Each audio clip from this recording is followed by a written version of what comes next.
नमस्कार साथियों, अपनी यूनिवर्सिटी के इस अपने प्लेटफॉर्म पे आप सभी का स्वागत है। कैसे हो आप सब लोग? आई होप कि आप लोग अच्छे होंगे। तो आज अपन एक चर्चा करेंगे एक बात पे कि मेरी जेआरएफ की क्या रणनीति थी, क्योंकि अक्सर स्टूडेंट के कॉल आते हैं, मैसेजेस आते हैं कि सर आपने जेआरएफ किया था, उस समय आपने क्या रणनीति अपनाई थी, आप क्या क्या चीज पढ़ी थी, कैसे पढ़ा था, क्या आपका सीक्वेंस था, सब्जेक्ट और आपका जो फर्स्ट पेपर है उसमें कैसे मैनेज किया था, उसके बारे में बताओ। तो आज मैं पूरा विस्तार से बताता हूं आपको कि मेरा सब्जेक्ट और जो फर्स्ट पेपर है उसमें मैनेज कैसे किया था, मैं कितने दिन पढ़ा था, क्या पढ़ा था, क्या मैंने कोचिंग ली थी या नहीं ली थी। इन सब चीजों के बारे में अपन विस्तार से चर्चा करेंगे। इसमें चर्चा करें उससे पहले मैं बता देता हूं, मेरा 2 टाइम जेआरएफ हुआ है, 2 टाइम जेआरएफ हुआ है। फर्स्ट टाइम मेरा जेआरएफ हुआ था, उस समय मैं पीजी फर्स्ट ईयर में था, जो कि मैं जेआरएफ के लिए एलिजिबल नहीं था। सेकेंड टाइम जब मेरा जेआरएफ हुआ था, बैक टू बैक हुआ था, वो मेरा पीजी फाइनल ईयर था, उस समय मैंने दिया था और उस समय मैं उसके लिए एलिजिबल था। और ऑल इंडिया मेरी 7th रैंक आई थी। जो जनरल की कट ऑफ गई थी उस समय वो 61% गई थी और मेरे 74% मार्क्स थे उस समय, यानी कट ऑफ से लगभग 13% ऊपर मेरे नंबर थे। जब रिजल्ट आया था उससे पहले मैं इस बात को लेके श्योर था कि मेरा 100% जेआरएफ हो जाएगा, क्योंकि हम काफी सारे स्टूडेंट थे, साथी लोग थे जो काफी इंटेलिजेंट थे मेरे साथ वाले, उनसे सबसे हाईएस्ट मार्क्स मेरे ही बन रहे थे और बाकी के मेरे साथ वाले थे वो मेरे आसपास ही नहीं थे। तो ये कंफर्म था कि भाई सुनील का तो पक्का जेआरएफ हो ही जाएगा। कितने मार्क्स से होता है, कट ऑफ से कितने ऊपर है, वो चीज थोड़ा सा देखना था। और जब रिजल्ट आया था तो पता ये सबसे पहले ये चला कि भाई इसकी मेरिट कितनी गई है, 61% गई है। तो मेरा तय हो गया था कि भाई जेआरएफ तो पक्का है। उसके बाद में पता किया तो कि 7th रैंक पे हुआ है, तो ये एक बहुत बड़ी खुशी की बात थी मेरे लिए। मैंने इसको प्रिपेयर कैसे किया था उसके बारे में अपन चर्चा करते हैं। तो आपको पता है कि यूजीसी नेट के अंदर आपके होते हैं 2 पेपर, ठीक है। इसके अंदर क्या होते हैं, 2 पेपर होते हैं, एक होता है फर्स्ट पेपर और एक होता है आपका सेकंड पेपर, ठीक है। जो सेकंड पेपर होता है वो आपका सब्जेक्ट का होता है और फर्स्ट पेपर होता है वो आपका क्या होता है, कॉमन पेपर होता है। इसके अंदर 10 यूनिट आती हैं टोटल। इसमें टोटल कितनी आती हैं, 10 यूनिट्स आती हैं इसमें। जो सब्जेक्ट का पेपर होता है वो सब्जेक्ट का पेपर है, उसके बारे में मैं बता देता हूं कि मेरा जब सब्जेक्ट का पेपर था, क्योंकि मेरा ज्योग्राफी सब्जेक्ट था और ज्योग्राफी सब्जेक्ट मैंने यूपीएससी की प्रिपरेशन कर रहा था उस दौरान, तो यूपीएससी के अंदर मेरा ऑप्शनल ज्योग्राफी था और बहुत अच्छा था। ज्योग्राफी मेरा ग्रेजुएशन के साथ में था, पोस्ट ग्रेजुएशन था और उसके बाद में जो यूपीएससी के अंदर भी मेरा ऑप्शनल ज्योग्राफी था। तो ज्योग्राफी के अंदर मेरा कॉन्सेप्चुअल और फैक्चुअल दोनों पार्ट हैं वो बहुत शानदार थे कि ज्योग्राफी में मेरे को कहीं पे कोई डाउट था नहीं। तो ये तो मेरा एक्सीलेंट था। अब बात बचती है कि इसके अंदर जो 10 यूनिट हैं वो कैसे तैयार करें। तो उस समय मेरा मेंस था, तो मेंस के ज्योग्राफी के मेरा पार्ट तैयार था, इसको मैंने देखा ही नहीं था। मेरा फर्स्ट पेपर नहीं पढ़ा हुआ था, तो फर्स्ट पेपर के बारे में मैं बता देता हूं। मैंने मात्र फर्स्ट पेपर है वो 25 दिन पढ़ा था और 25 दिन फर्स्ट पेपर पढ़ के मैंने किस प्रकार से इसके अंदर 42 क्वेश्चन हैं वो 50 में से सही किए वो बताता हूं। कि इसके अंदर यूनिट आती है आपकी अलग अलग। इसके अंदर आपकी यूनिट आती है हायर एजुकेशन, इसके अंदर आपकी यूनिट आती है इन्वायरमेंट या पीडी कह सकते हो, पीपल डेवलपमेंट इन्वायरमेंट, ठीक है। इसके अंदर यूनिट आती है आईसीटी, इसके अंदर यूनिट आती है कम्युनिकेशन आता है। इसके अंदर पार्ट आता है रिसर्च एप्टीट्यूड, ठीक है। इसके अंदर आता है एलआर लॉजिकल रीजनिंग, इसके अंदर आता है मैथमेटिक्स वाला पार्ट और इसके अंदर आता है आपका डीआई और इसके अंदर आता है आपका कॉम्प्रिहेंशन। 1 2 3 4 5 6 7 8 9 एक आपका बच जाता है इसके अंदर इसके टीचिंग एप्टीट्यूड, एक बच जाता है टीचिंग एप्टीट्यूड। मैं एक एक यूनिट के बारे में बताऊंगा मैंने कैसे तैयार किया था। क्योंकि मैं आपको एक बात बता देता हूं, इस तैयारी के दौरान मेरा जो हायर एजुकेशन वाला पार्ट है और पीपल डेवलपमेंट एनवायरमेंट है वो ऑलरेडी बहुत अच्छा था, क्योंकि यूपीएससी प्री और मेंस में यहां से बहुत डेप्थ में क्वेश्चन पूछे जाते हैं। हायर एजुकेशन के अंदर आपका एंशिएंट, मिडाइवल और मॉडर्न, ब्रिटिश काल में और बाद में आफ्टर इंडिपेंडेंस जितना भी हायर एजुकेशन का सिस्टम था वो बहुत बेहतर था।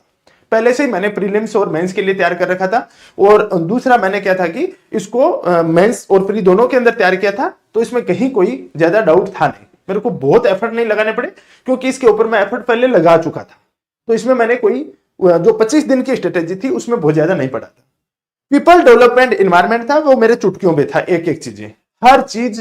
क्योंकि इसके 2 रीजन थे, एक मेरा ज्योग्राफी सब्जेक्ट था, तो ज्योग्राफी के अंदर एनवायरमेंट वैसे भी आता है। दूसरा, मेरा 12th तक साइंस बैकग्राउंड था, तो मेरा थोड़ा सा इसमें लॉजिकल और साइंटिफिक चीजें वो अच्छी थी। और तीसरा, मेरा यूपीएससी के दौरान मेरी चीजें थी, तो सिविल सर्विसेज में काफी बड़ा रोल रहता है और एकदम अपडेटेड चीजें आती हैं। तो ये मेरा पीपल डेवलपमेंट एनवायरमेंट में कोई प्रॉब्लम नहीं थी। ये दोनों पार्ट मेरे ऑलरेडी अच्छे थे पहले से ही, तो इनको मैं कह सकता हूं कि मेरे एक तरह से इनहेरेंट टाइप के थे कि मतलब 5-7 साल से पढ़ रहा था, तो अलग से मैंने एफर्ट नहीं लगाई। अब बात आती है आईसीटी की। देखो, आईसीटी के अंदर मेरे थोड़ा सा हाथ टाइट था। हाथ टाइट इस रूप में था कि आईसीटी के बारे में इतना ज्यादा मेरे को नॉलेज नहीं था। इसके मैंने पढ़े थे पीवाईक्यूज, और पीवाईक्यू से मेरी काफी सारी चीजें हेल्प हुआ था उसमें। और आईसीटी के लिए मेरी मतलब बहुत अच्छी कंडीशन नहीं थी, मैं क्लियरली बता देता हूं। कम्युनिकेशन वाला पार्ट है, उसके जो मॉडल्स थे वो मॉडल देख के गया था, बाकी कॉमन सेंस से चीजें मेरी इसमें हो गई थी, और पीवाईक्यूज मैंने एक भी नहीं छोड़ा था। रिसर्च एप्टीट्यूड, देखो research aptitude, logical reasoning, mathematics और डीआई। मेरे 11वीं-12वीं में मैथमेटिक्स था, तो मैथमेटिक्स, डीआई और लॉजिकल रीजनिंग में पहले से बहुत ही अच्छा कर रखा था, क्योंकि मेरी थोड़ी सी पहले की एनडीए की तैयारी की हुई थी और उसके लास्ट तक गया था, सीडीएस में लास्ट तक गया था, तो लॉजिकल रीजनिंग वहां पे आती है, तो मेरा तैयार था। मैथ और डीआई वाला पार्ट है, उसके अंदर मेरा एक्सीलेंट मामला था, इसमें कोई क्वेश्चन गलत होने की संभावना कभी रहती नहीं थी। ये वाला पार्ट मेरा पहले से अच्छा तैयार था। अब बात आती है कहां पे, रिसर्च एप्टीट्यूड पे आती है, और एक आता है अपना टीचिंग एप्टीट्यूड।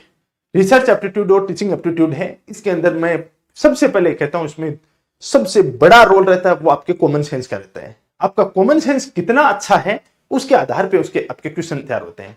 अब सर ये कॉमन सेंस कहां से लाएं, ये चिड़िया कहां से लेके आए? तो कॉमन सेंस है, देखो वो कॉमन सेंस कोई 1 मिनट में नहीं आता है कि मैं इधर से आपको बताया यार आपके अंदर कॉमन सेंस आया। ये आपको पढ़ना पड़ेगा। क्या पढ़ना पड़ेगा? इसके लिए आपको पढ़ना पड़ेगा पीवाईक्यूज। सबसे इंपॉर्टेंट होता है वो क्या होते हैं, पीवाईक्यूज।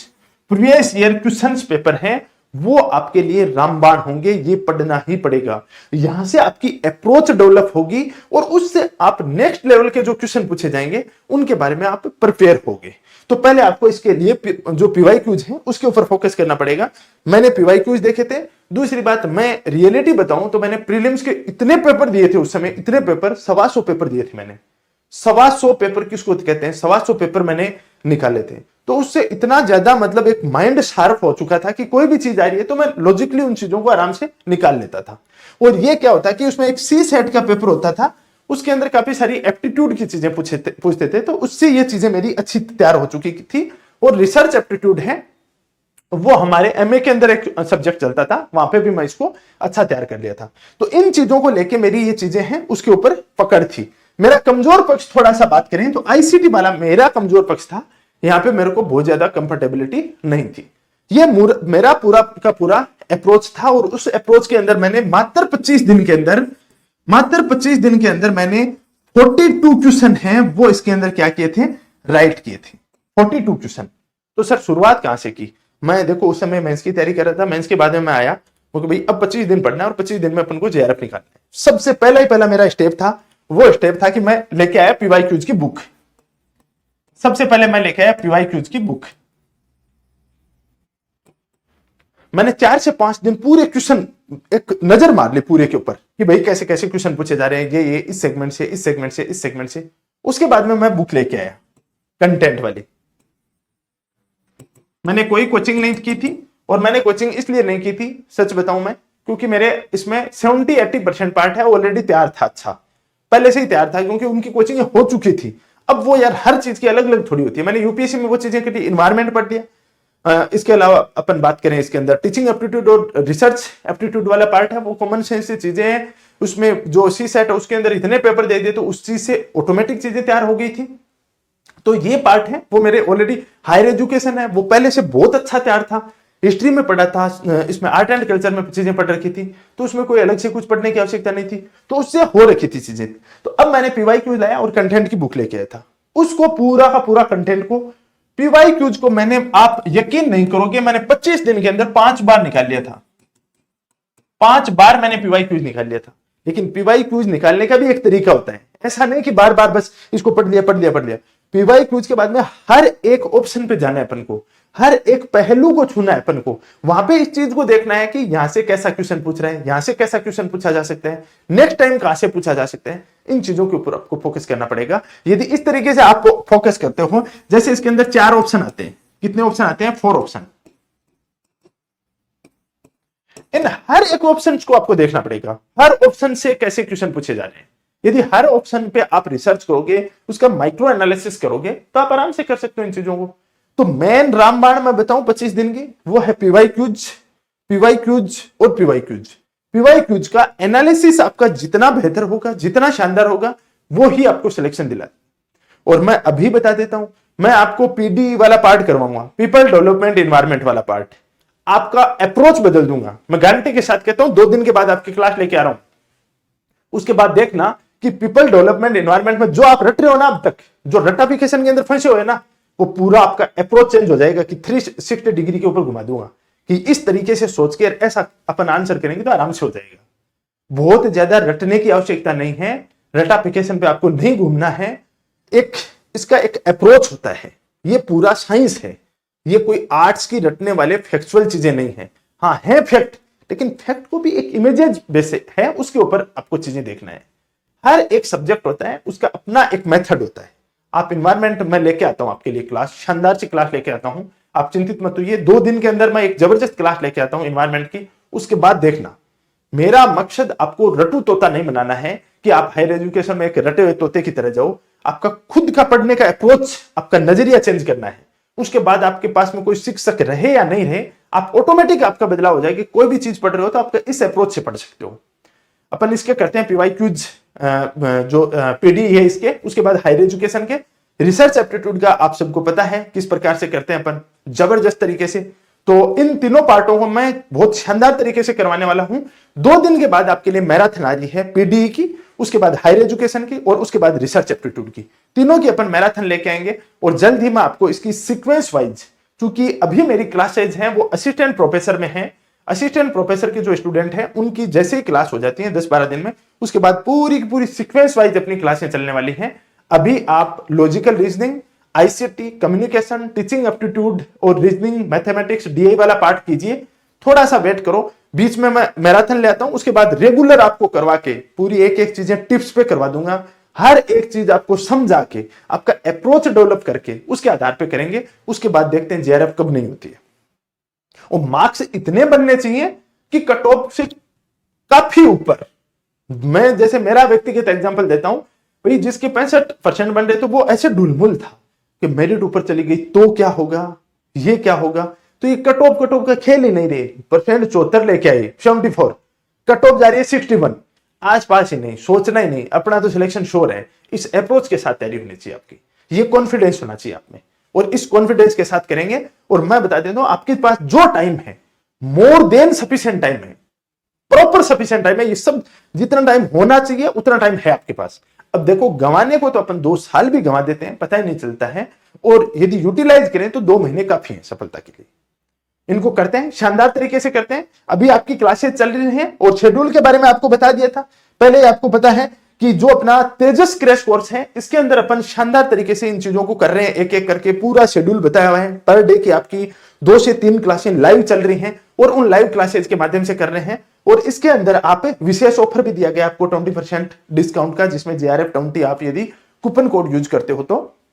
और इसके अंदर तो अपन कर ही रहे हैं। जल्दी मैं आपको YouTube पे भी काफी सारी चीजें हैं वो बताने वाला हूं। बाकी आप नेट JRF अपनी यूनिवर्सिटी ये टेलीग्राम चैनल ज्वाइन कर लें। यहां पे आपको सभी प्रकार की जो पीडीएफ्स हैं वो सब की सब यहां पे मिलेंगी। यहां पे आपको सब प्रकार की पीडीएफ, इंफॉर्मेशन, कोई नई न्यूज आती है, करंट अफेयर की आती है, वो सब की सब चीजें यहां पे आपको मिल जाएंगी। ठीक है, तो आई होप कि आप लोगों को इस सेशन को देख के काफी कॉन्फिडेंस आया होगा, काफी आपको बेनिफिट हुआ होगा। और इस तरीके के कोई सेशन है तो आप एक बार कमेंट करके बताना, मैं उसके ऊपर भी चर्चा करूंगा। Thank you.